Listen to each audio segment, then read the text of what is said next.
C'était censé être une réunion de routine. J'avais même apporté mon café, noir, sans sucre, dans le même mug d'architecte ébréché que j'avais depuis ma 2e promotion. 11 ans dans cet endroit, et pas une seule fois je n'étais entré dans cette suite exécutive sans connaître l'ordre du jour. Jusqu'à aujourd'hui, Lara était assise au bout de la longue table ennoyée comme si elle était la propriétaire, ce qui, techniquement, était désormais le cas. Nouveau PDG, nouveau régime, même lignée que ma femme Mera, sa sœur, celle qui m'envoyait des SMS pour des conseils de carrière, qui m'avait un jour demandé de relire sa dissertation d'entrée à la NBA. Elle était maintenant habillée comme une reine de l'entreprise, tailleur grise ardoise, queue de cheval élégante, rouge à lèvres rouge vif. Il n'y avait aucune chaleur dans son expression, aucune famille dans son regard, juste de la stratégie. Et à côté d'elle se trouvait Jenna des RH, clignant des yeux derrière d'épaisses lunettes, sa main tremblant déjà près d'un dossier en papier craft comme s'il était trop lourd pour elle. Je ne me suis pas assis immédiatement. J'ai regardé Lara, laissant le silence s'étirer suffisamment longtemps pour que l'inconfort commence à ronger les bords. « C'est vous qui avez convoqué cette réunion ?» ai-je demandé. Elle sourit d'un air crispé. « Oui, veuillez vous asseoir. » Je m'assis. Je ne bus pas mon café. Quelque chose dans sa voix lui donnait déjà un goût de cendre. Jenna cliqua sur son stylo une fois, 2 fois, puis une 3e fois. Un compte à rebours, peut-être un signal. Nous avons examiné l'efficacité des services, commença Lara. Et après avoir soigneusement examiné les initiatives de restructuration en cours, mon cœur n'a pas flanché. Il n'a pas grimpé. Il a juste ralenti, comme s'il attendait. Votre poste est considéré comme superflu, dit-elle. Avec effet immédiat, sans hésitation, sans excès. Elle sirota même son expresso en disant cela, comme si ce n'était qu'un autre poste à son agenda. Mon premier instinct ne fut pas la rage, mais l'admiration, même pas une semaine avant les primes. Je venais de conclure 2 partenariats majeurs et j'encadrais la moitié des nouvelles recrues de la RD. Mais rien de tout cela n'avait d'importance. Pas pour Lara. Plus maintenant. Elle se laissa aller dans le fauteuil que j'avais choisi pour cette pièce. Cuir italien, inclinaison ergonomique, et un bref coup d'œil à la montre en or à son poignet. Mon cadeau de l'année dernière, son dîner d'anniversaire. Je me souvenais de Mera prenant la photo de nous au restaurant, Lara tenant son poignet devant l'objectif comme une publicité de mode. Et non, elle ne pouvait même pas faire semblant d'être désolée. Ce n'est pas personnel, ajouta-t-elle. Bien sûr que non, répondis-je. Je souris, même si quelque chose en moi voulait se briser en deux. Je jetai un coup d'œil à Jenna, dont les doigts flottaient juste au-dessus d'un accord de renonciation. Nous comprenons que cela puisse être une surprise, proposa Jenna comme si elle lisait un script. J'ai failli rire. Ce n'était pas une surprise. C'était un geste. Calculé. Exécuté. Froid. Vous serez raccompagné dehors après cette réunion, dit Laura. La sécurité veillera à ce que vos affaires vous soient rendues. J'acquiesçai lentement. Cette montre scintillait sous la lumière de la salle de conférence. Je me demandais si elle se souvenait seulement que c'était un cadeau. Si elle savait qu'elle l'avait porté pour couper la main qu'il avait offerte. Dois-je signer quelque chose maintenant? Demandai-je. Vous aurez le temps d'examiner les documents. Nous vous suggérons de consulter un avocat avant de les rendre, dit Jenna. Sa voix était douce, mais ses yeux ne croisèrent jamais les miens. Je pris mon café. Encore chaud. J'en bus une dernière gorgée. Puis je me levai.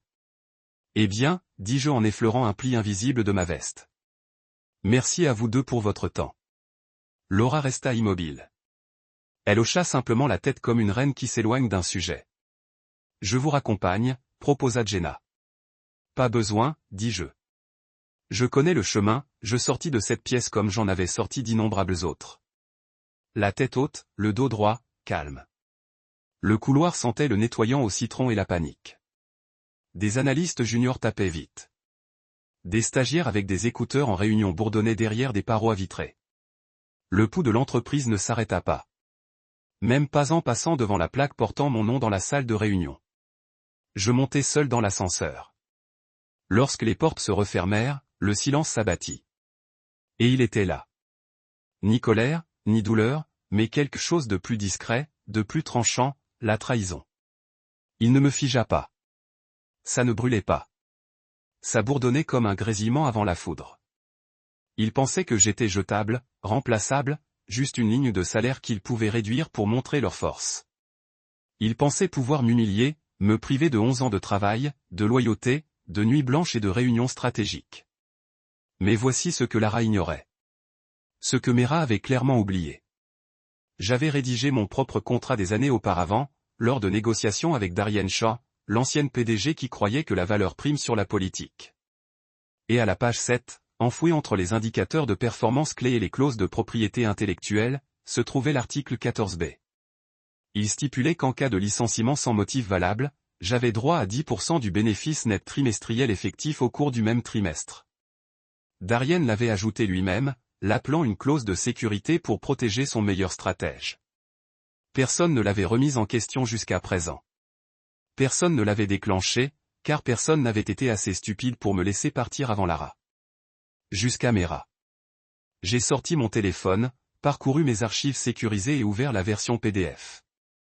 La clause 14b était là, claire, contraignante, légale. J'ai failli rire. Ils pensaient faire de moi un exemple. En réalité, ils avaient ouvert la porte à une mine d'or. L'encre de mon dernier contrat, un contrat d'infrastructure de plusieurs millions de dollars avec Halifax Rail, était encore fraîche. Ce contrat à lui seul allait faire grimper le rapport trimestriel. Et maintenant, j'avais droit à un dixième de cette hausse. Ils voulaient restructurer. Eh bien, ils venaient de restructurer une fortune directement dans ma poche. Je suis sorti du bâtiment, sous une lumière différente, plus vive. Je n'étais pas en colère.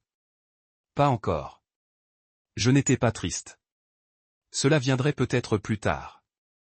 Pour l'instant, j'étais concentré. Je me tenais sur le trottoir, plongé dans le bruit de la ville. Et pour la première fois depuis longtemps, j'ai souri. Ni par habitude, ni par politesse. J'ai souri parce qu'ils pensaient en avoir un. Mais le jeu ne faisait que. Calme. C'était à moi. Commencer. Et ils ne savaient même pas que je jouais encore. Dès mon retour à la maison, je n'ai pas perdu de temps avec mes émotions. Pas de porte claquée, pas de coups de pied dans les meubles, pas de verre à boire pour pleurer. Je suis entré directement dans mon bureau, j'ai déposé mes clés dans le bol près de l'étagère et je me suis assis au vieux bureau où la moitié des premiers modèles de produits d'Arca ont été esquissés. C'est là que tout a commencé pour moi. 11 ans de stratégie, de contrat, de pitch, de victoire et, oui, de clause. Mes doigts tapaient sur le clavier à un rythme que je n'avais pas utilisé depuis des années. Mes archives cloud n'avaient pas changé. Tout était organisé, sauvegardé, catalogué. Même Darien plaisantait en disant que j'archivais mieux que l'équipe juridique. En quelques minutes, j'ai récupéré le fichier. Le contrat original au format PDF signé par les deux parties, horodaté et vérifié. Page 7, section 14b. Toujours là, intact. Pas d'expiration, pas de réserve, juste 10 lignes claires et nettes de simplicité juridique qui, pour la plupart des gens, ressembleraient à du remplissage, mais qui, pour moi, était une mine d'or. Mon souffle ralentit en relisant la clause, comme si je savourais la dernière pièce d'un puzzle qui se mettait en place.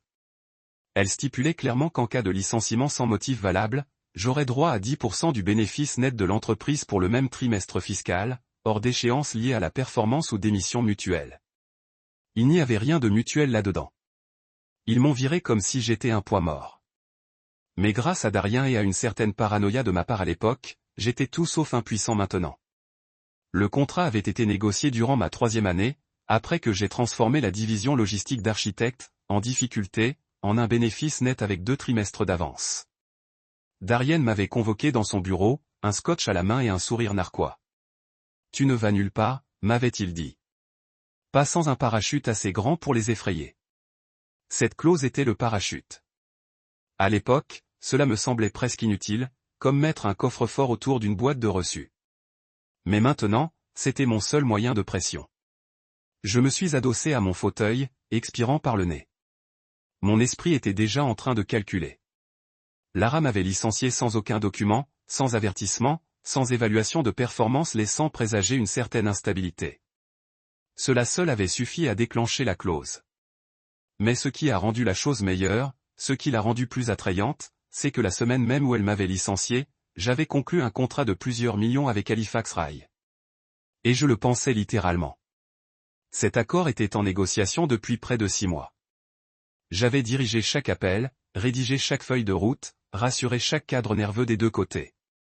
C'était le genre d'accord qui transforme un PDG en légende s'il est bien chronométré. Et Lara, petite grimpeuse ambitieuse qu'elle était, a parfaitement chronométré les choses. Elle m'a licencié et a crié victoire. Nera m'a même envoyé un SMS plus tard dans la soirée. C'est pour le meilleur. Tu as toujours été plus visionnaire que stable. Visionnaire, le même mot qu'elle avait utilisé pour décrire sa sœur, célèbre sur Instagram, lorsqu'elle avait été embauchée pour diriger l'entreprise. Elle comprenait à peine. Stable, le mot qu'il déformait maintenant pour me faire paraître imprévisible. Je n'ai pas répondu. Je n'en avais pas besoin. Mon contrat disait déjà tout pour moi. J'ai récupéré les numéros de train d'Halifax dans mes archives de courriel. Vérifiez bien les horodatages des signatures. L'affaire avait été officiellement conclue 3 jours avant mon licenciement. Impossible de prétendre que ce n'était pas mon travail. Impossible de l'enterrer sans créer une trace écrite de la taille d'un train de marchandises. J'ai ouvert mon tableur et j'ai fait un rapide calcul. Le bénéfice net d'Arc au cours des 2 derniers trimestres avait oscillé autour de 80 millions de dollars. L'accord avec Halifax devait générer une augmentation nette d'au moins 42 millions de dollars rien qu'au premier trimestre, en supposant des calendriers de déploiement standard et la demande actuelle en infrastructure. 10% de ce montant équivalait à 4,2 millions de dollars, sans compter les autres bénéfices accessoires ni les honoraires de conseil qui en découleraient. Lara m'avait coupé les vivres en pensant faire un choix financier judicieux. Elle ignorait qu'elle venait d'ouvrir le coffre et de me remettre les clés. J'étais assis dans le silence du bureau, le bourdonnement de la circulation urbaine perçant faiblement par la fenêtre. Je ne pensais pas à la vengeance. Pas encore. Je pensais à une stratégie de précision. De la même manière que j'abordais les OPA hostiles et les récupérations budgétaires. Je savais que Lara ne se laisserait pas faire. Elle essaierait de recadrer le récit. Imaginons que j'ai été licencié pour motif valable. Il fabriquerait des documents, modifierait des chronologies, peut-être même sortirait une ancienne chaîne de courriel de son contexte. Je voyais tout se dérouler. Je savais comment elle opérait. Elle avait appris de Mera. Elle croyait toutes les deux aux beaux mensonges et aux belles apparences. J'aurais besoin de quelqu'un qui puisse m'aider à riposter avant qu'elle ne me retourne la situation. Mais pas n'importe quel avocat. Quelqu'un qui puisse voir clair dans les manipulations, flairer le piège avant même qu'il ne se mette en place. J'avais déjà un nom en tête. Un homme pour qui j'avais aidé à négocier une clause d'acquisition lorsqu'il affrontait un cabinet beaucoup plus important et qui avait quand même réussi. Il tenait l'indemnité de départ de sa vie. Marshall Grove. Ce type avait une réputation. Pas accent grave-l'œil, mais cruel. Le genre de conseiller juridique qu'on garde au fond d'un tiroir et qu'on ne ressort que quand les murs commencent à craquer. J'ai récupéré ses coordonnées et rédigé un court email. Pas de mise en scène, juste les faits. Marshall, j'ai été licencié sans frais. La clause 14B est maintenant en vigueur. Besoin d'une consultation cette semaine. J'ai joint le contrat, noté les horodatages et cliqué sur « Envoyer ». En fermant l'ordinateur portable, j'ai jeté un coup d'œil à la photo encadrée sur mon étagère. Moi, Mera et Laura, il y a 4 ans, au gala du 10e anniversaire de l'entreprise. À l'époque où l'on se contentait encore de sourires et de discours, la main de Mira reposait sur ma poitrine, fière et polie. Lara se tenait à l'écart, serrant sa coupe de champagne et arborant le même sourire qu'elle arborait maintenant pour trancher des gorges. J'ai examiné la photo un instant, puis je l'ai retournée. Il ne restait plus rien de cette image digne d'être honorée. Je suis entré. Dans la cuisine, je me suis servi un verre d'eau et je me suis adossé au comptoir. L'air était différent. Ni lourd, ni amer, juste âcre. Comme si quelque chose avait basculé au centre de ma vie.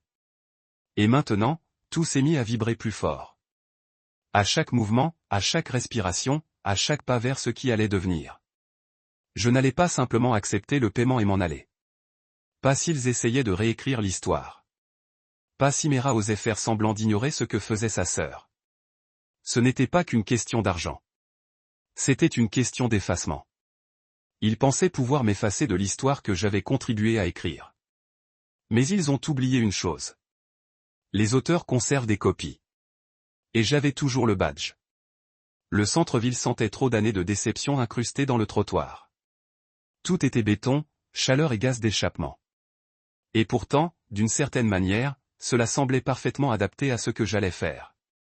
J'ai trouvé le bureau niché entre un prêteur sur gage désaffecté et un restaurant de falafel dont les meilleurs jours remontaient à 2 propriétaires.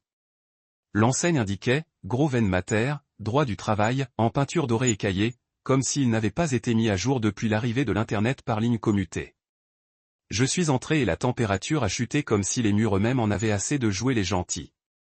Ça sentait le tonneur, le café rassis et quelque chose de plus sombre, d'intemporel, comme la sueur de 2 longs combats gagnés après que tous les autres aient abandonné. Marshall Grove n'avait pas de réceptionniste. Juste un canapé en cuir craquelé dans la salle d'attente et une table basse recouverte d'épaisses revues juridiques usées qui ressemblaient plus à des armes qu'à des documents de référence. Avant même que je puisse frapper, une voix appelait du fond. Entrez. Portes ouvertes. Gravier. C'est le premier mot qui m'est venu à l'esprit en entendant sa voix. Gravier et acier froid. J'ai poussé la porte du bureau et je l'ai trouvé assis derrière un bureau qui semblait avoir encaissé plus de coups qu'un boxeur poids lourd. Des piles de dossiers l'entouraient comme une forteresse, et pourtant il semblait complètement dénué de visage. Marshall Grove était exactement comme dans mes souvenirs, cheveux gris en bataille, lunettes de lecture aminées, manches de chemise retroussées comme s'il se débattait avec la paperasse depuis à l'aube. « Tu as une mine d'enfer, dit-il, sans amertume. C'est comme ça que tu sais que je suis sérieux, répondis-je en laissant tomber le contrat sur son bureau comme un défi. Il n'y toucha pas tout de suite, se contentant de se caler dans son fauteuil et de me fixer du regard d'un homme qui avait vu tous les carnages professionnels possibles. Puis il tendit enfin la main, prit le contrat et commença sa lecture. Pas de bavardage, pas de politesse, juste le bruit régulier du papier juridique qui tourne sous des doigts qui savaient ce qu'il cherchait. Il trouva la clause 14b en moins d'une minute. Ses yeux se plissèrent. Il la lut 2 fois, puis une 3e. Lorsqu'il releva les yeux, il y avait quelque chose dans son expression que je n'avais pas vu depuis des années. Non pas de la surprise, il ne s'étonnait plus, mais de l'approbation. « Qui a écrit ça ?» demanda-t-il. Darien Shaw, avais-je dit à l'époque où les contrats avaient encore un sens. Il laissa échapper un léger sifflement. Une clause infernale. Une pièce d'or. Puis son regard perçant se fit perçant. Ils vont dire que c'était pour les frais. J'acquiesçai. La seule solution. Dehors. Ce qui signifie qu'ils prépareront de faux dossiers, des évaluations de performance tardives, des échanges de mets hors contexte. Ils feront croire que vous étiez sur le point d'être sanctionné ou licencié de toute façon. Ils antidateront probablement certaines choses, ai-je ajouté. Utilisez les RH comme couverture. Lara est assez froide pour insister. Et Mera, eh bien, disons simplement qu'elle n'arrêtera pas sa sœur. Marshall n'a pas demandé de détails. Il n'en avait pas besoin. Il avait vu assez de silence conjugal pour savoir quel genre de couteau cela devenait lorsqu'il était bien placé. « Vous avez toujours accès à vos archives cloud ?» a-t-il demandé. J'ai hoché la tête. Tout est horodaté, tout est sauvegardé. Contrat, note de service, correspondance ferroviaire d'Halifax, tout. Cela a retenu son attention. Halifax. Oui, j'ai dit. Conclure l'affaire 3 jours avant qu'il ne puisse me le dire. Contrat d'infrastructure de plusieurs millions de dollars. Ils essaient de l'enterrer jusqu'après les primes. Marshall s'est penché en avant comme un requin qui flaire. Rien que ça rend la situation explosive. Vous n'avez pas seulement droit à vos 10%. Vous cherchez aussi d'éventuelles fausses déclarations s'ils déposaient quoi que ce soit auprès des actionnaires. C'est le but, ai-je dit. Pas seulement pour être payé, mais pour faire mal s'ils essayaient de mentir. Il a souri, mais ce n'était pas amical. C'était le genre de sourire qui précède celui qui se retrousse les manches et commence à renverser la situation. « Vous voulez la guerre ?» a-t-il demandé. « Je veux de la clarté, ai-je dit. Mais s'il la déclare en guerre, je ne clignerai pas des yeux. » Marshall a ouvert un tiroir et en a sorti un bloc-notes jaune. Il a commencé à noter des choses. Question, date, non. Il va falloir agir vite, a-t-il marmonné. Ils vont se regrouper dès qu'ils sentiront du mouvement. Les RH nettoieront votre dossier. Ils lèveront les verrous. Le service juridique essaiera de prétendre que les indicateurs de performance étaient en cours d'examen. Ensuite, nous les devancerons. J'ai dit que je connaissais quelqu'un encore à l'intérieur. Quelqu'un qui suit tout. Quelqu'un de loyal. Assez loyal, ai-je dit. Il s'appelle Théo Santiago, analyste. Brillant, obsédé par le détail. Le genre de type qui capture des captures d'écran des conversations Slack pour le plaisir. Parfait. Marshall a dit, on aura besoin de données brutes, de métadonnées, pas de résumés, d'originaux. Il s'est penché en arrière et a croisé les bras. Cette clause n'est pas seulement valable, c'est une mine antipersonnelle. Mais elle ne fonctionne que si on peut prouver qu'ils savaient ce qu'ils faisaient lorsqu'ils ont appuyé sur la gâchette. Ça veut dire qu'on documente le timing, le mobile et les faux. Ils pensent que je vais disparaître. J'ai dit qu'ils pensent s'en être tirés. Qu'ils le croient, a dit Marshall. Qu'ils croient que tu penses tes plaies. Plus ils se sentent en sécurité, plus ils deviennent imprudents. C'est là qu'on frappe. Pour la première fois depuis des jours, j'ai ressenti une sorte de soulagement. Pas d'espoir, pas encore. Mais la première pierre d'une fondation sur laquelle je pouvais m'appuyer. Marshall n'allait pas tout réparer, mais il allait s'assurer que s'il voulait me brûler, il devrait s'immoler par le feu. Il m'a tendu une petite clé USB. Ceci dispose d'un canal de téléchargement sécurisé, dit-il. Envoie-moi tout. Contrat, email, correspondance, tout ce que tu as touché ces 2 derniers trimestres. Je m'occupe des dossiers. J'ai hoché la tête et j'ai mis le document dans ma poche. Puis il s'est levé, étiré comme un homme se préparant à une longue bataille, et s'est dirigé vers l'étagère derrière lui. Il a sorti un vieux volume relié, a feuilleté les pages et a marqué quelque chose avec un post-it. Au cas où ça deviendrait fédéral, a-t-il dit. Il y a un précédent. Ils essaieront d'invoquer la confidentialité de l'entreprise, mais ça ne tiendra pas contre la fraude. Ils m'ont viré comme si j'étais un virus, dis-je. Maintenant, ils vont apprendre que je suis plutôt une mutation. Marshall a ri. Bien. Reste calme. Reste concentré. Et ne dis à personne que tu me tiens. L'effet de surprise est ta première arme. Je lui ai serré la main. Sa poigne était ferme. Pas de bêtises, pas de posture, juste de la pression, juste de l'acier. En sortant du bureau, je suis passé devant les livres juridiques défraîchis et les murs tapissés de certificats poussiéreux. J'ai senti quelque chose changer en moi. Pas de vengeance, pas encore, mais une simple intention cinglante. Ils pensaient m'avoir coupé un membre. Ce qu'ils ignoraient, c'est que j'avais encore des griffes. J'ai attendu la nuit pour envoyer un SMS à Théo, non pas par manque de confiance en lui, mais parce que je savais avec quelle facilité Arcanex surveillait ses systèmes. Même à l'extérieur du bâtiment, leur ombre s'étendait à travers les boîtes de réception, Slack et les relevés téléphoniques. Je ne voulais donner à personne une raison de soupçonner qu'il m'était toujours fidèle, ou pire, en faire une cible. J'ai donc utilisé l'application cryptée que nous avions créée des années auparavant, lors de la phase d'acquisition initiale, lorsque les fuites de données étaient une menace quotidienne. Juste un simple message. Rendez-vous au Mavens Café. Box d'angle. Heure habituelle. N'apportez rien de numérique. Il a répondu 5 minutes plus tard. Compris. Mavens avait toujours été une sorte de refuge. Lumière tamisée, jazz frémissant dans des enceintes vintage, et un box d'angle si caché qu'il encourageait pratiquement les secrets. C'était notre salle de crise officieuse lors des lancements de produits et des soirées investisseurs. J'y suis arrivé tôt et j'ai commandé un café noir sans sucre.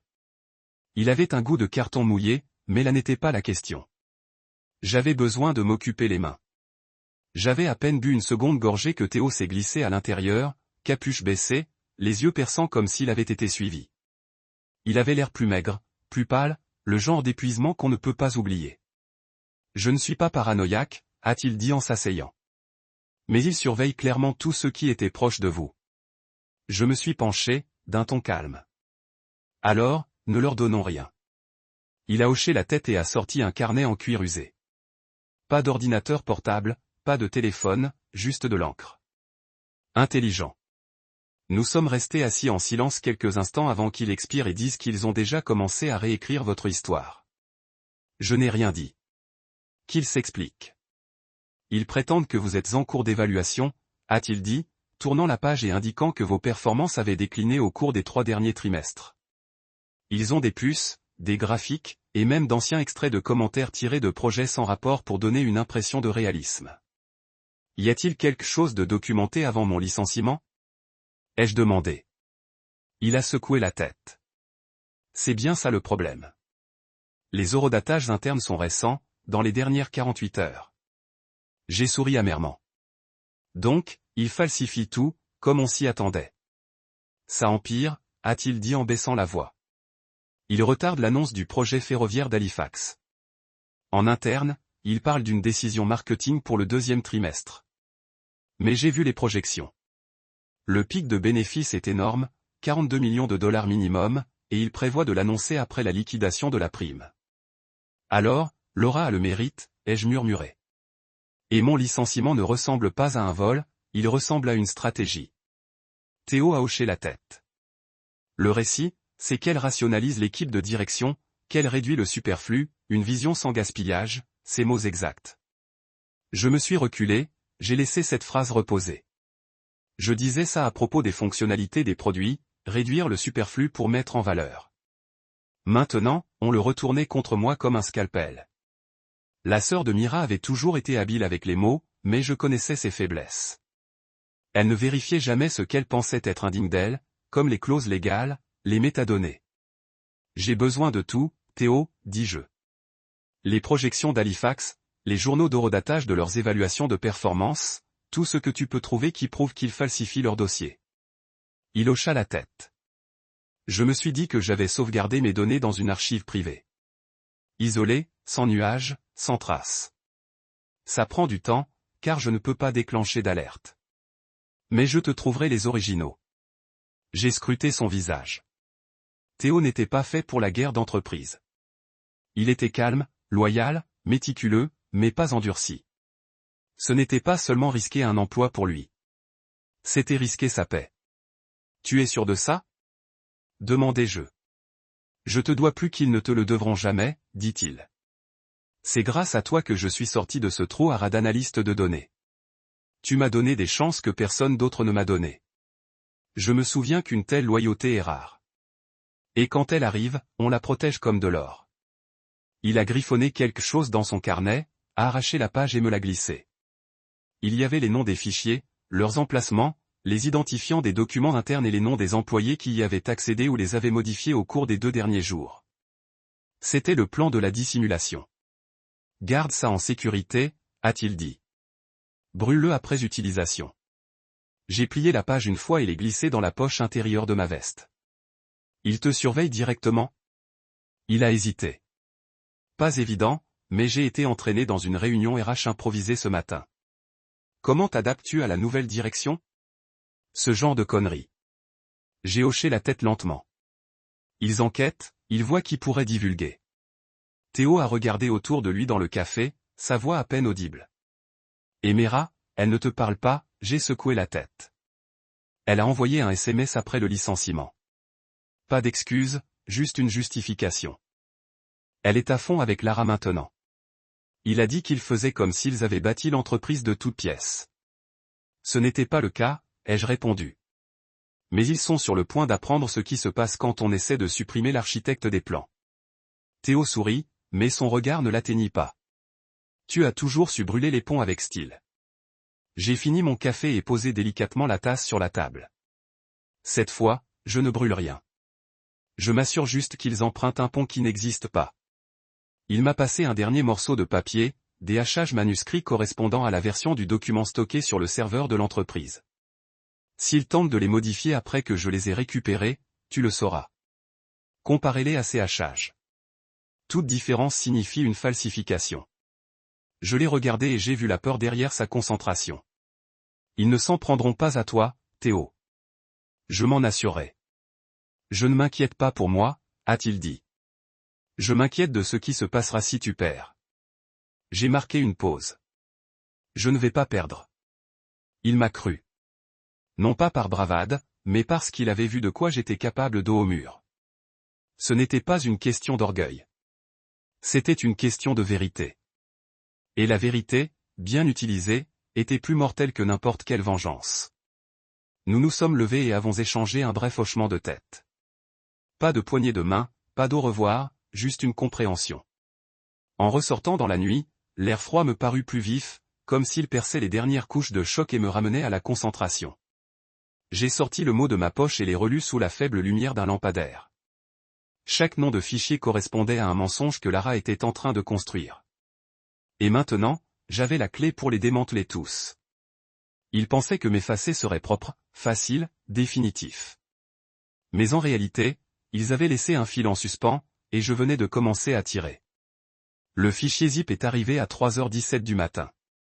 J'étais réveillé, non pas parce que j'avais mis un réveil, mais parce que je n'avais pas dormi. Il y a une sorte de tension qui s'ancre sous votre peau quand vous êtes si près du bord.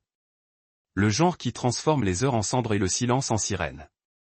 J'étais allongé sur le canapé de mon bureau, à regarder les secondes défiler sur l'horloge numérique comme si elle me devait des réponses. Quand la notification a sonné, je n'ai pas hésité. Je me suis redressé, j'ai fait craquer mes articulations et j'ai branché la clé USB que Marshall m'avait donnée. Pas d'internet, pas de Wi-Fi. Je n'allais pas risquer d'être exposé. J'ai ouvert le dossier et j'ai vu 4 documents Word et un fichier Excel, tous chiffrés, tous de Théo. Les noms de fichiers étaient d'une fadeur presque comique. Évaluation du 4e trimestre-ébauche 1, évaluation par les pairs-compilation 3, résumé. Exactement le genre de camouflage numérique derrière lequel se cache la fraude en entreprise. Mais la vérité n'était pas dans les mots. Elle était dans les métadonnées. J'ai glissé les fichiers dans un outil d'investigation que j'avais installé quelques heures plus tôt. Un chien de garde silencieux que je n'avais pas utilisé depuis l'époque où je travaillais dans la conformité des produits. J'ai ouvert le premier document Word, la prétendue évaluation de performance que l'équipe de Lara avait rédigée pour moi. Le contenu n'était pas surprenant. Des phrases comme « concentration inégale »,« rapport d'équipe tendu » et « résistance à l'évolution du leadership ». C'était risible, vague, artificiel, assemblé comme une mauvaise demande de rançon de quelqu'un qui aurait à peine parcouru mon CV. Mais ce qui comptait, c'étaient les métadonnées. Créé il y a 2 jours, dernière modification le même jour. L'auteur n'était ni mon ancien superviseur, ni les RH, mais un assistant administratif junior sans expérience préalable en matière d'évaluation de cadre. J'ai ouvert le fichier suivant, puis le suivant. Même schéma, mêmes horodatage, même négligence. Marshall m'avait prévenu qu'il falsifierait tout. Mais le voir noir sur blanc. Les voir essayer de réécrire mon histoire avec des fichiers créés après mon licenciement était quelque chose d'autre, quelque chose de laid, quelque chose de profondément, viscéralement satisfaisant. Ils n'ont pas simplement menti. Ils sont devenus paresseux, arrogants, suffisamment prétentieux pour croire que personne ne vérifierait en coulisses. Ce genre d'erreur n'avait pas de prix. Puis j'ai ouvert le tableur. Le chargement a pris un moment. Des milliers de lignes, des projections codées par couleur, des onglets référençant les allocations budgétaires, les revenus futurs, les structures de bonus et, surtout, les détails des revenus des transactions. J'ai parcouru les cellules comme si j'en avais une. Et voilà. J'ai soigneusement placé l'onglet sous les prévisions du premier trimestre.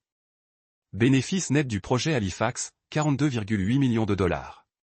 Contribution des notes attribuées à la clôture stratégique sous la nouvelle direction. Reporter la publication officielle au 5 avril pour coïncider avec la conférence des actionnaires. Reporter la publication officielle non pas pour donner à l'équipe le temps de valider, non pas pour finaliser la distribution, mais pour faire croire que Lara avait décroché le contrat. Que j'avais été un poids mort et que cette manne soudaine était arrivée juste après mon départ. J'ai fermé les yeux et j'ai expiré. Ce n'était pas seulement de la cupidité. C'était de la narration.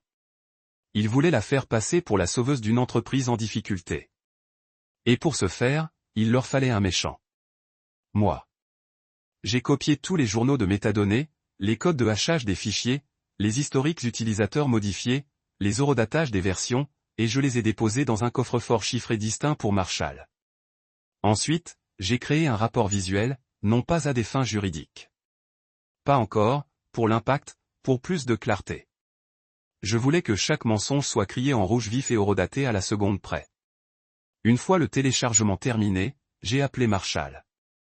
Il a répondu à la 2e sonnerie. J'ai compris, ai-je dit. Ils ont falsifié les avis. Tous les documents ont été créés après mon licenciement. Et le dossier Halifax confirme que le retard est dû à des raisons de transparence. Je l'entendais faire les 100 pas. Vous avez des données d'auteur. Chaque fichier affiche des identifiants internes. Accès de niveau administrateur. Pas de validation de superviseur. Ils n'ont même pas pris la peine de cacher les miettes de pain. Il a sifflé doucement. Des idiots. Des idiots prétentieux. J'ai corrigé.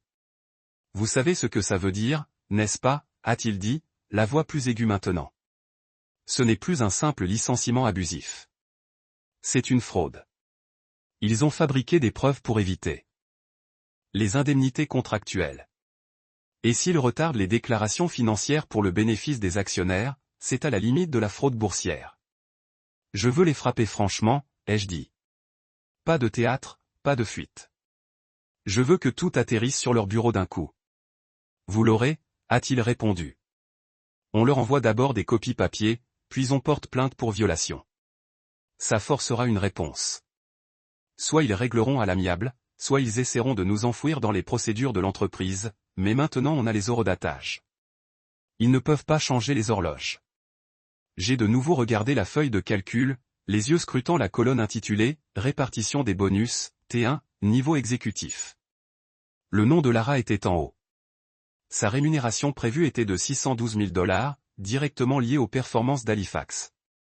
Il ne m'avait pas viré juste pour l'image. Il m'avait viré pour s'attribuer le mérite et se partager le butin. Il pensait que je ne me battrais pas, ai-je dit doucement. Non, a dit Marshall. Il pensait que tu ne serais pas assez intelligent pour gagner. J'ai terminé l'appel et je me suis assis, les doigts bourdonnant toujours du clavier. La pièce était plus calme maintenant. Le statique qui m'avait suivi depuis le jour où Lara m'a poussé finalement a commencé à se soulever. Mais ce n'était pas fini. Pas encore. J'ai envoyé un message séparé à Théo. Juste 2 mots. Nous sommes prêts. Il a répondu avec un coup de pouce emoji. Rien de plus. Intelligent. Sûr. Je me suis penché en arrière sur ma chaise et j'ai regardé par la fenêtre. La ville cligna des yeux dans un néon fatigué, chacun a rappelé un rappel de tout ce qu'Arkintech avait pris et tout ce que j'allais récupérer. Mon téléphone a de nouveau bourdonné, un message de Marshall cette fois. Il avait une phrase. Cela se termine dans une salle de conférence. J'ai souri. Laissez-le. Parce que la prochaine fois que je me suis assis de Lara, je ne serais pas moi qui sortais du bâtiment. Elle le ferait. C'était le dernier endroit où je m'attendais à rencontrer quelqu'un disposé à jeter de l'essence sur un incendie d'entreprise. Une piste de bowling sur le bord du centre-ville, nichée entre un magasin d'alcool à prix réduit et une bande de devantures sombres. Le tapis était collant, le fonction d'air de fromage nacho et de la sueur ancienne, et les enseignes au néon fredonnaient comme des pensées brisées, mais c'était neutre, anonyme, assez fort pour étouffer les soupçons. Quand je suis entré, Terence Bloom était déjà là. L'AN 24, Chousson, Rolling Practice des cadres comme il n'a pas seulement perdu sa carrière il y a 2 semaines. Il m'a repéré et m'a agité avec le genre d'énergie qui ne correspondait pas au cercle sous ses yeux. Quand je me suis rapproché, je pouvais le voir. La tension s'est enroulée sous sa fuite décontractée. Le regard hanté d'un homme qui en savait trop et le tenait quand même. J'ai pensé que tu appellerais, a-t-il dit. Me remettre une boule de bowling ébréchée comme celle-ci n'était qu'un passe-temps du mercredi et non le préambule de la guerre d'entreprise. Le mot se déplace. Théo est prudent mais pas invisible. J'ai posé le ballon et je l'ai regardé. J'ai besoin de ce que tu sais. Il hocha la tête, saisissant sa bouteille d'eau, dévissant lentement le bouchon. Ils m'ont dit que j'étais trop lent, a-t-il dit. Ne s'est pas adapté à la culture du leadership de Lara. Mais ce qu'il voulait dire, c'était que j'ai posé trop de questions sur les chiffres. Je n'ai rien dit. Je le laisse parler. J'y suis comptable senior depuis 9 ans. J'ai vu les livres à travers 3 directeurs financiers différents. Vous pensez que je n'ai pas remarqué lorsque Callum Rivers a commencé à commander des ajustements de fin de trimestre sur les transactions fermées? Il a ri, mais c'était creux. Ils ont changé la chronologie de l'accord Halifax. J'ai essayé de le pousser dans le Q2. Dit que c'était une erreur de bureau. Ce n'est pas un bureau, dis-je. C'est criminel. Il m'a finalement regardé. Centre mort. Ils ne vous ont pas simplement licencié pour économiser de l'argent. Ils vous ont licencié parce que vous étiez une responsabilité de l'histoire qu'ils essayaient de vendre. L'ensemble du récit de Lara est construit sur cette affaire étant sa première grande victoire. Vous étiez l'architecte. Ils ont donc coupé l'architecte et l'ont peinte comme le génie. Et toi? J'ai demandé. Pourquoi vous coupez? Parce que j'avais les registres bruts, a-t-il dit en baissant la voix. J'ai vu les journaux de revenus originaux avant la révision. J'ai interrogé Callum à ce sujet dans un email. Je ne l'ai pas accumulé, il est juste demandé. Cet après-midi, les RH m'ont appelé, j'ai dit que je n'étais pas aligné sur la stratégie avant, m'a licencié sur place. CH minimal, pas même un merci après près d'une décennie. J'ai expiré lentement. Vous avez les journaux? Il hocha la tête. Plus que cela, j'ai tiré les instantanés du serveur, chaque version de fichier, le réglage pré et post. Tout est ici. Il atteignit son sac d'Uffel et sortit un lecteur flash, le plaçant doucement dans ma main comme si c'était une relique d'une guerre sacrée. Je n'ai partagé cela avec personne d'autre. Mais vous, vous allez faire quelque chose avec. Je suis, dis-je. Vous êtes prêt à témoigner s'il s'agit de cela? Il n'a pas répondu tout de suite. Il regarda les épingles, regardant le balayeur automatique traîner sur la voie comme si cela effaçait quelque chose. J'ai un enfant qui commence l'université l'automne prochain, a-t-il dit. Une hypothèque et une réputation qu'ils essaient déjà de tâche. Si je ne me lève pas maintenant, ils m'enterreront. Alors, oui, je vais témoigner. J'ai empoché le lecteur. Vous serez protégé. Marshall travaille déjà sur l'angle légal. Il gloussa à nouveau, cette fois avec un scintillement de quelque chose de plus difficile derrière. J'ai lu sur les bosquets. Bulldog dans un costume, non? Il est pire, dis-je. Dans le bon sens. Bon, Terence a répondu. Parce que vous n'êtes pas seulement contre Lara. Vous êtes contre une entreprise fondée sur la prétention d'éthique et facultative. Un groupe d'adolescents de voix a crié comme l'un d'entre eux audacieux une grève. Pendant une seconde, le monde était trop fort, trop normal, comme rien de tout cela ne devrait se produire dans un endroit avec des distributeurs de fromage nacho et des sols collants. Mais c'est peut-être exactement pourquoi c'était parfait. Les meilleurs secrets sont toujours échangés dans des endroits que personne ne soupçonnerait jamais. Vous le regrettez jamais? J'ai demandé, pas tout à fait sûr pourquoi. Quoi? Être le gars qui a remarqué. Il m'a regardé, ce visage comptable fatigué altéré par 1000 feuilles de calcul et 1000 compromis. Chaque putain de jour, il a dit, mais je le regretterais plus si je faisais semblant. J'ai hoché la tête. Il ne restait plus rien à dire. Nous avons joué quelques tours après cela. Je n'ai pas beaucoup parlé. Laissez simplement le bruit du ballon et le crash des épingles parler pour nous.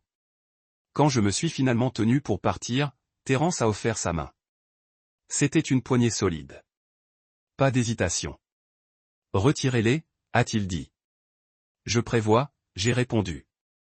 Et vous en tirez quelque chose aussi. Il m'a lancé un coup d'œil. Comme, quoi? Fermeture. Non, j'ai dit des frais de conseil. 250 non négociables. Il cligna des yeux. 250 000. Vous êtes un dénonciateur avec une documentation qui pourrait les enterrer. Cela vaut plus qu'un merci. Vous l'obtiendrez le jour où j'ai obtenu mon règlement. Ses yeux brillèrent. Juste un scintillement.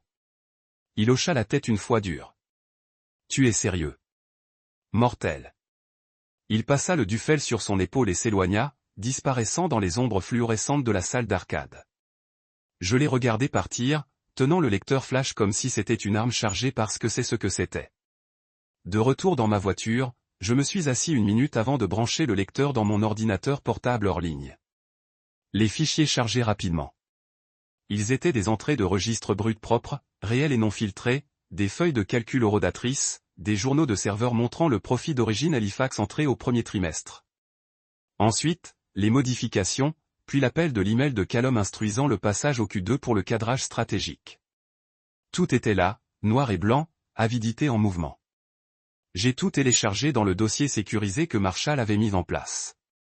Puis je l'ai soutenu 2 fois. Une fois dans un nuage privé et une fois à un lecteur caché, j'ai continué à être enregistré sous le tiroir inférieur de mon classeur. Ce n'était plus seulement un procès. C'était une avalanche qui attendait de se produire. Et je venais de trouver la prochaine brique qui ferait descendre toute la montagne. Je suis entré dans Arkintech comme je ne suis jamais parti. Même porte en verre tournante. Même écho dans le hall de marbre. Même bureau de réceptionniste surplombé où il me saluait avec des sourires de premier nom et du café frais. Aujourd'hui, personne ne sourit. La réceptionniste leva à peine les yeux. Son cas de casque crépitait, son écran cligna des yeux, et quand elle m'a jeté un coup d'œil, c'était avec la panique silencieuse de quelqu'un qui avait été dit de ne pas établir de contact visuel. Je n'ai pas dit un mot, j'ai continué à marcher. La sécurité ne m'a pas arrêté. Marshall avait déjà autorisé la réunion avec des juridiques et la salle de conférence avait été réservée en termes neutres. Examen du règlement des différends. Un titre doux pour ce qui allait se dérouler. La salle de conférence elle-même était ridicule. Les murs en verre, les luminaires chromés, une vue d'horizon conçue pour impressionner les membres du conseil d'administration et intimider des étrangers. Aujourd'hui, cela ressemblait à une scène stérile pour une pièce où tout le monde connaissait la fin, mais devait toujours dire les lignes de toute façon. Lara était assise à la tête de la table dans sa tenue de reine de glace habituelle. Black blazer, pas de bijoux à part cette montre en or que je lui ai une fois donnée, et une expression neutre si polie qu'elle aurait pu être imprimée. Sur sa gauche se trouvaient deux avocats d'entreprise en costume sur mesure qui semblaient avoir mangé des NDA pour le petit déjeuner. En face d'elle se trouvait Callum Rivers, le directeur financier, dont la mâchoire à chaque fois que son nom se présentait dans des alertes de nouvelles financières. J'ai remarqué la tension dans ses épaules. Bon. Il devrait transpirer. Mira n'était pas là. Bien sûr, elle ne l'était pas. Elle ne me ferait pas face. Pas quand elle s'était tenue pendant que sa sœur a pris une lame à ma carrière. Et honnêtement, j'étais mieux sans la distraction de son silence. Marshall se tenait à côté de moi, enroulant ses manches comme certains hommes le font avant une bagarre. Il n'a pas hoché la tête, n'a pas souri, n'a salué personne. Il a juste sorti un projecteur portable, l'a placé sur la table et a regardé directement Lara. « Nous allons commencer maintenant », a-t-il dit catégoriquement. Personne ne s'est opposé, pas même les costumes. Marshall a cliqué sur un bouton, et la projection a pris vie contre la paroi lointaine en verre. Journaux de documents, noms de fichiers, traces d'horodatage. Il s'est déplacé rapidement, méthodiquement, comme un chirurgien exposant la pourriture. Commençons par ceci, a-t-il dit en pointant 4 documents en rouge. Ce sont les revues de performance soumises par votre bureau comme justification de la résiliation de Monsieur Mercé. Chacun d'eux contient des métadonnées indiquant qu'ils ont été créés après la date de son licenciement, pas seulement édités, créés. L'un des avocats a ouvert la bouche, mais Marshall l'a coupé. Nous avons vérifié la paternité, l'historique des fichiers et même l'idée interne de la machine utilisée. Il appartient à votre assistant RH, pas au chef de département, ce qui signifie que ces documents n'étaient pas créés via des canaux d'examen des performances standards.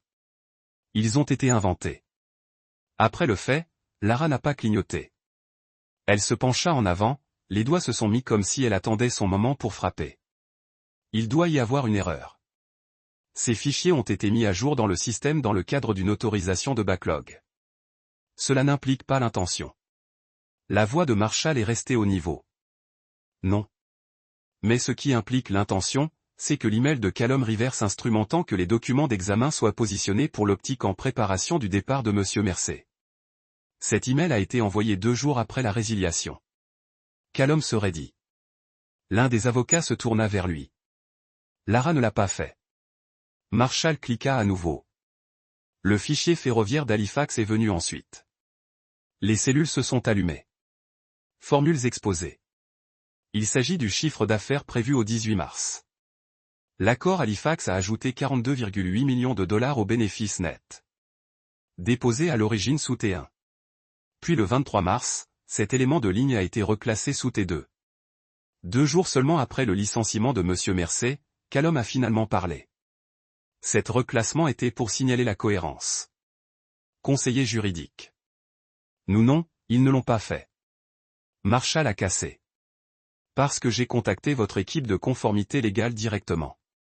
Ils n'avaient aucune trace de cette directive, ce qui signifie que vous avez agi sans autorité et, ce faisant, les rapports financiers restructurés pour manipuler les mesures de bonus exécutives. La pièce est devenue silencieuse, froide, lourde. J'ai regardé la mâchoire de Lara se resserrer. Ses yeux ne se déplaçaient pas du mur, mais je la connaissais. Je pouvais voir le calcul se former. Combien de niais, jusqu'où pousser? Quand se plier? J'ai attendu, laisse pendre. Puis Marshall a cliqué à nouveau et cette fois les journaux de données de Terran sont apparus. Des instantanés financiers internes de votre serveur tirés par votre comptable principal Terrence Bloom 2 jours avant son propre licenciement soudain. Ils montrent les entrées du ledger original et les modifications faites le 23. Ils contiennent également des métadonnées liant les ajustements aux références de Monsieur River. Callum est devenu pâle.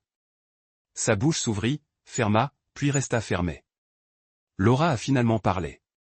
Cette réunion devait traiter un différend contractuel.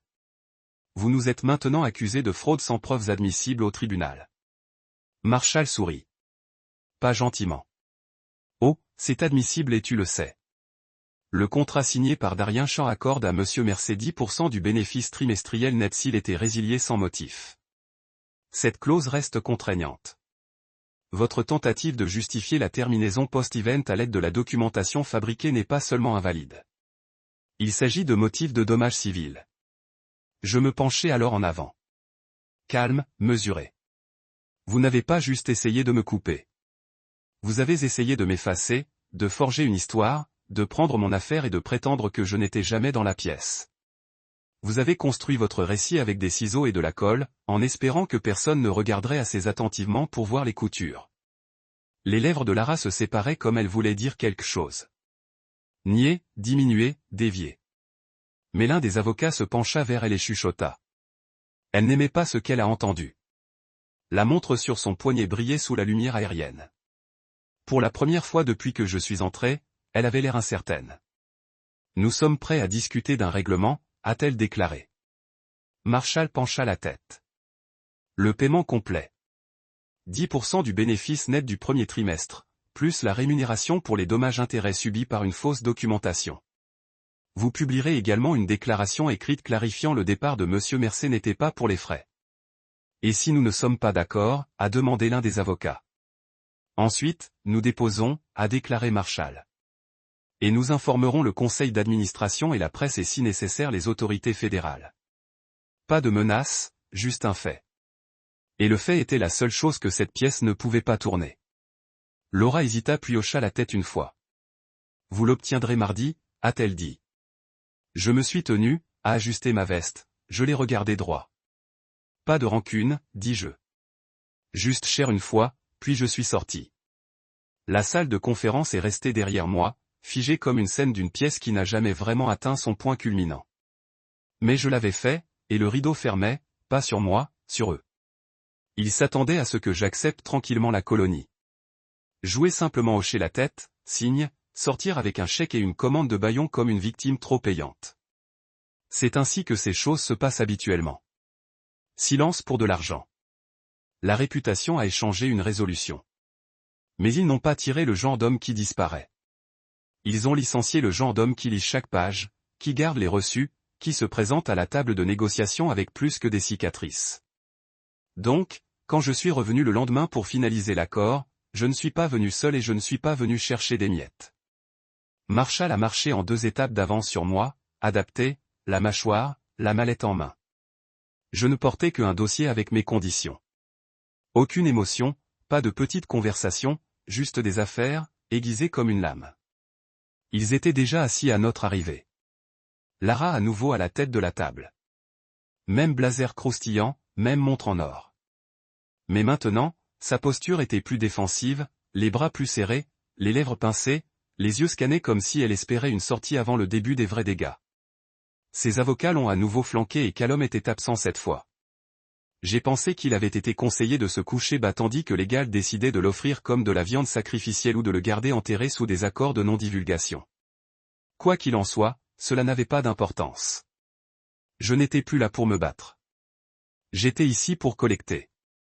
Marshall a ouvert avec les chiffres. 10% des bénéfices nets du premier trimestre, qui conformément au contrat de Halifax révisé et au livre d'origine, totalise 4,28 millions de dollars. Paiement accablé en totalité mardi. Pas de retard, pas de dispersion partielle. L'un des avocats a commencé à parler, mais Lara leva la main. Nous avons accepté cela. Bien, dis-je, posant mon dossier sur la table. Mais ce n'est pas tout. Lara n'a pas tressailli, mais son avocat se pencha à nouveau. Je n'ai pas attendu la permission. J'ai ouvert le dossier et j'ai glissé un document imprimé à travers la table. Il s'agit d'un accord de conseil pour Terence Bloom. Paiement unique de $250 000 pour les services professionnels rendus au premier trimestre. Les services ne seront pas spécifiés.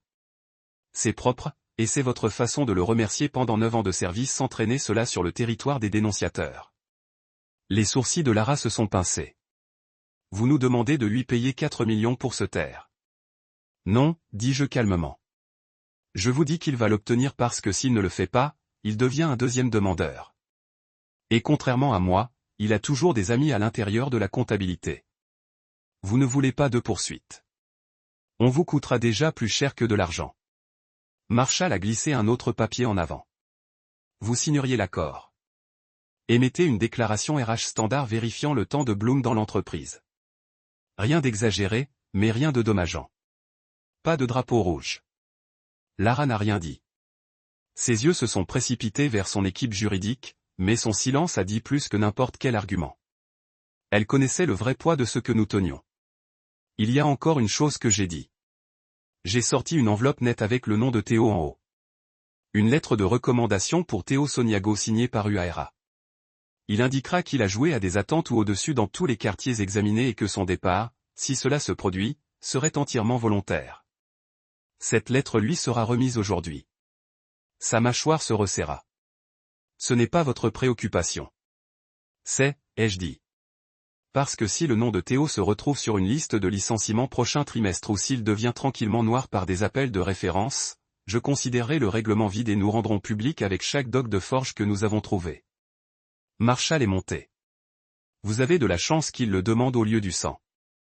Franchement, je lui ai conseillé d'être moins généreux. Un des avocats chuchota quelque chose, puis hocha lentement la tête. Lara soupira. Pas fort, pas théâtral, juste une expiration tranquille. Les gens gentils font quand ils savent que les mots suivants de leur bouche n'auront pas d'importance. Elle m'a regardé et pour la première fois, le masque s'est légèrement craqué. Vous pensez vraiment que cela nous fait même? Je l'ai regardé. Pas avec colère. Pas avec amertume. Juste la vérité? Non. Je pense que cela vous maintient employé ou du moins sans cours. Mais si vous demandez si cela restaure ce que vous avez cassé, alors non, cela ne s'approche pas. Elle a d'abord signé l'accord de conseil pour Terence, puis la lettre de Théo. Sa signature était soignée, pratiquée, comme si elle l'avait fait toute sa vie. Comme si ce n'était pas la première fois, elle se nettoyait après elle avec des coups de pouce et des sourires en papier. Quand elle a fini, je me suis tenu. Marshall a emballé les documents et confirmé une fois de plus les instructions de câblage. Nous n'avons pas serré la main. Nous ne nous sommes pas remerciés. J'ai juste hoché la tête une fois et je suis sorti, le dossier maintenant épais avec une conformité signée. En sortant, Marshall sourit. Cela a été plus fluide que ce à quoi je m'attendais. Parce qu'ils savent que ce n'est pas fini, ai-je dit. Il m'a regardé. Vous prévoyez toujours de devenir public? Je n'ai pas répondu. Non pas parce que je n'avais pas décidé, mais parce que je n'avais pas besoin de le dire à haute voix. Certains choix se sentent mieux lorsqu'ils sont laissés dans les airs, inachevés, suspendus comme une phrase chargée, attendant que quelqu'un d'autre ne respire pas. Au moment où j'atteins ma voiture, mon téléphone a bourdonné de 2 messages. Un de Terence. Êtes-vous sérieux? Et un de Théo. J'ai la lettre. Je ne sais pas quoi dire. J'ai répondu à Terence. Oui, vous l'avez gagné à Théo. Dites-le dans votre interview à San Diego. Ils étaient tous les deux libres maintenant. Qui comptait plus qu'un titre? Je me suis assis sur le siège du conducteur pendant un long moment. Les doigts agrippant la roue comme si c'était la dernière chose qui m'attache à l'homme que j'avais avant tout cela. Un homme qui croyait une fois que la loyauté pourrait vous protéger. Cette famille signifiait la sécurité. Cette compétence vous a protégé de la trahison. Maintenant, je savais mieux. L'air avait un goût différent alors que je me retirais du garage. Plus propre. Le poids était toujours là, bien sûr, mais il a changé. Il ne restait plus sur ma poitrine. Il se tenait à côté de moi comme un rappel. Une présence que je porterai dans chaque salle de conférence et chaque contrat à partir de maintenant. Ils ont essayé de m'écrire de l'histoire. Je me suis assuré que j'étais écrit à l'encre. Le transfert de fil a frappé exactement 9h de mardi matin. Pas d'appel, pas d'avertissement, juste un buzz de mon application bancaire et un numéro qui me regarde qui ne semblait presque pas réel, 280 000. Il était assis là comme une confession silencieuse, comme l'entreprise chuchotait, « Nous sommes désolés », sans jamais dire les mots. J'ai regardé l'écran pendant longtemps, plus longtemps que j'en avais probablement besoin, en regardant les chiffres scintiller sous les lumières matinales se répandre à travers ma fenêtre d'étude. Je m'attendais à ressentir l'exaltation, la justification, quelque chose de grand. Mais ce qui est venu sur moi était beaucoup plus simple. Calme, pas la paix. Pas encore.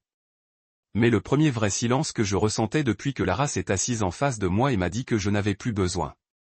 Je n'ai pas attendu. La première chose que j'ai faite a été d'appeler la banque, de lancer le paiement hypothécaire et de réaffecter la maison. Meral avait toujours voulu dans nos noms, quelque chose sur l'égalité et le terrain partagé. Mais maintenant, je ne voulais pas de zone grise, pas de pied. J'ai remboursé l'intégralité du solde et déposé les documents pour transférer l'acte en mon nom uniquement. C'était chirurgical, rapide, propre. Elle saurait ce que cela signifiait. Pas de texte, pas de courriel, juste une enveloppe FedEx à sa porte en 2 jours, signée et tamponnée. Elle n'aurait pas à deviner. Ensuite, j'ai réalisé les informations de Terran et envoyé le virement bancaire pour ses frais de consultation. 250 000 $. Exactement comme promis. J'ai joint un court message. Payé en totalité. Vous méritez plus, mais cela commencera. Sa réponse est venue 3 minutes plus tard. Juste une photo. Sa fille debout devant une lettre d'acceptation du collège, souriant comme le monde a finalement fait de la place pour elle. Pas de mots, juste cette image. Il a tout dit. Ensuite, j'ai réservé un vol en classe affaires pour Théo. San Diego. Interview déjà alignée. Hôtel payé. Voyage à location à câbler directement son compte. J'ai jeté une note manuscrite sur l'architecte à papier. J'en avais encore caché dans un tiroir quelque part. Allez construire quelque chose qui compte, quelque part il ne vous demande pas de mentir pour des promotions. À 10h30, je me tenais au centre de la cuisine avec mon téléphone face vers le bas sur la table et la fenêtre s'ouvrait juste assez large pour laisser l'air de printemps dériver. Cela sentait la possibilité, comme le mouvement, comme la fin de quelque chose de vicié. Puis vint l'email de Mera. Ligne d'objet, je ne savais pas. 3 mots dans le corps. Je ne savais pas. C'était ça. Pas d'excuses, pas d'explication. Non. Comment vas-tu? Où pouvons-nous parler? Juste une phrase froide prononcée comme une alarme incendie sans fumée. J'ai regardé l'écran en attendant que quelque chose se lève en moi. Chagrin, fureur, voire curiosité. Mais tout ce que je ressentais, c'était l'épuisement. Pas le genre qui vous envoie au lit. Le genre qui vous fait vous demander pourquoi vous avez déjà donné à quelqu'un la carte à votre âme et pensé qu'il ne le redresserait pas en leur faveur. Elle n'a pas demandé comment je me tenais. Je n'ai pas demandé si la maison était arrivée en son nom ou si elle avait encore accès au compte partagé. Elle n'a pas demandé si j'étais en colère, si je lui pardonnais jamais. Elle voulait seulement savoir une chose. Êtes-vous en public? Le silence qui a suivi était plus fort que n'importe quelle réponse que j'aurais pu donner. Je n'ai pas répondu. Elle comprendrait le message. Je n'étais pas intéressé par la vengeance. Cela aurait besoin de soins, et je manquerais de soins quelque part entre les documents de forge au moment où elle se tenait à côté de Lara pendant que j'étais escorté dans un bâtiment que j'ai aidé à construire. Les feux d'artifice ne sont pas venus avec les gros titres ou les exposés. Pas de fuite à la presse, pas de article de blog anonyme. Les explosions étaient plus silencieuses, plus chirurgicales. Laura a annoncé qu'elle revenait de son rôle de PDG pour des raisons de santé, bien que le conseil d'administration ait su que c'était tout sauf. Personne ne remet en question la manipulation financière et maintient le bureau du coin, peu importe à quel point l'optique est jolie. Callum a soumis un congé personnel dont personne ne s'attendait à ce qu'il revienne. La déclaration trimestrielle de la société comprenait les numéros d'Halifax mais contenait également une note de bas de page faisant référence aux incohérences de rapports internes. Le légal parle car nous nous sommes fait prendre mais ne dirons pas comment. Les gens ont remarqué. Silencieusement, quelques anciens collègues ont tendu la main, pas avec pitié, mais avec des questions. On a demandé si je parlerais publiquement. Un autre s'est demandé si je prévois de commencer quelque chose de nouveau. Un recruteur m'a envoyé un email d'une entreprise à Boston proposant de me faire passer pour un licenciement principal sur la résilience des entreprises. Je l'ai refusé. Je n'étais pas intéressé par les applaudissements. J'avais déjà été entendu. Au lieu de cela, j'ai conduit au nord 200 mètres de silence de l'autoroute jusqu'à ce que la ville disparaisse dans le rétroviseur et que les arbres aient commencé à être plus nombreux que les bâtiments. Le Lécouz n'était pas extravagant. 2 étages, pont modeste, cuisine stockée, large fenêtre. Ce qui comptait, c'était ce qu'il n'avait pas bruit, pas de sonnette, pas de courriel d'entreprise, personne ne m'appelle dans une boîte en verre pour expliquer les mesures qu'il comprenait à peine. J'ai déballé l'an, jeté le sac près de la cheminée, ouvrit une bouteille de champagne que j'avais économisée pour une promotion qui n'est jamais venue. Le bouchon a sauté comme une ponctuation. J'ai versé un verre et je suis sorti sur le pont. Le lac était encore le matin, la brume du matin était en train de le faire comme un secret, et pour la première fois depuis des mois, je laisse mon souffle tomber sans le transformer en stratégie. Je n'étais pas riche maintenant, du moins pas dans la façon dont Lara ou Mera le définirait.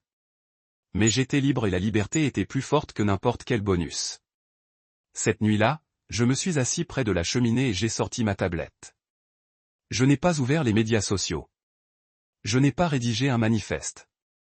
Je me suis connecté à une simple plateforme d'examen des employés anonymes et j'ai laissé un message. Pas de nom, pas de calomnie, juste de la vérité. Méfiez-vous de la restructuration soudaine près des extrémités trimestrielles. Les bénéfices signifient des glissements roses. Et parfois, le leadership sacrifie l'intégrité de l'optique. Lisez votre contrat. Mémorisez vos métadonnées. La fidélité est une vertu qu'ils citeront juste avant de vous couper la gorge. J'ai appuyé sur soumettre, éteindre l'écran, j'ai pris une autre gorgée de champagne. Pas d'applaudissements, pas de foule, pas de conférences de presse, juste des feux d'artifice tranquilles et de savoir que chaque personne qui a jamais pensé repartir les mains vides devrait vivre avec la vérité. Je suis parti en tenant tout ce qui comptait. Des semaines se sont écoulées comme des vagues lentes roulant sur un rivage que je ne reconnaissais plus. Je n'ai pas manqué les rappels du calendrier, le buzz des notifications de Slack, les applaudissements creux des victoires de salles de conférences construites sur le silence et le sacrifice. Je n'ai pas manqué d'être toléré par des gens qui m'ont souri parce qu'ils avaient besoin de mes chiffres pour bien paraître. Ce que j'ai manqué, étonnamment, était la clarté qui venait de survivre à quelque chose comme ça. Lorsque tout est retiré, ce qui reste est net, concentré, propre. J'ai passé la plupart des matins sur le pont du lac avec une tasse de café noir et pas de délai, pas d'appel. Certaines nuits, j'ai regardé le ciel changer et j'ai pensé à quel point il fallait peu pour perdre des années. Une phrase, une réunion, une signature. Mais il faut quelque chose d'autre entièrement pour les reprendre. Puis un soir, j'ai ouvert mon ordinateur portable, pour ne pas me connecter à quoi que ce soit ou chasser une avance, mais pour rédiger une critique. Pas par amertume, pas même par défi, mais parce que les histoires comptent, en particulier celles que les gens essaient d'effacer. J'ai navigué sur un site d'examen des employés. Anonyme, pas de France. Le genre d'endroit où les gens vont quand ils sont enfin prêts à admettre ce qu'ils ont enduré. Je n'ai pas nommé Lara. Je n'ai pas mentionné Mera. Je n'ai pas inclus l'architecte dans le titre ni d'appelé quelqu'un directement. Je n'ai pas eu à le faire. Les gens qui avaient besoin de comprendre le savent. Je viens d'écrire « Méfiez-vous de la restructuration soudaine près des fins trimestrielles ». Les bénéfices signifient des glissades roses et parfois des sacrifices de leadership pour l'optique. Lisez votre contrat. Mémorisez vos métadonnées. La loyauté est une vertu. Ils citeront juste avant de vous couper la gorge. J'ai frappé le poteau, fermé l'onglet, je suis éloigné de l'écran et je suis retourné sur le pont où les arbres bruissaient sans jugement. Aucune réponse n'est venue cette nuit-là. Pas le suivant. Mais le week-end, j'ai eu une alerte. Un vieux collègue avait tendu la main. Puis un autre ancien dirigeant junior. Quelques stagiaires que j'ai admis. Ils ont lu la critique. Ils savaient qui l'a écrit. Ils n'ont pas demandé la confirmation. Ils ont juste envoyé des messages comme « Merci de l'avoir dit ». Nous avons soupçonné. Nous nous sommes toujours demandé comment ils s'en sont sortis. Je n'ai pas répondu à la plupart, non pas parce que je m'en fichais, mais parce que j'avais déjà dit ce qui devait dire. Pourtant, un message est resté. Un recruteur. Elle n'offrait pas d'emploi. Elle organisait une conférence d'éthique d'entreprise à Boston et voulait que je parle. Votre histoire est ce que les gens doivent entendre. Vous n'avez pas à nommer des noms, juste dire la vérité. J'ai refusé. Je n'avais pas besoin d'un microphone. Je ne voulais pas construire une marque sur mes cicatrices. Ce qui comptait pour moi, c'était le calme, la dignité de savoir que j'avais traversé le feu et que je ne suis pas sorti en me demandant d'être détenu. Je sortirai propre, pas intact, mais entier. J'ai passé les prochains jours à peindre un mur dans la chambre d'amis, à nettoyer les vieux papiers, fixant une charnière cassée sur le swing du Porsche. Des choses qui n'ont pas crié la victoire, mais qui se sentaient comme la propriété, comme la vie qui m'appartenait à nouveau. Un matin, j'ai allumé un feu dans le salon, même s'il ne faisait pas froid, juste parce que je le pouvais. Je me suis assis à côté, en regardant les flammes manger leur chemin à travers le bois sec, et je me laisse respirer comme si je n'attendais pas que la trahison suivante vienne frapper. Il n'y a pas eu de trahison suivante, juste la paix. C'était petit. C'était.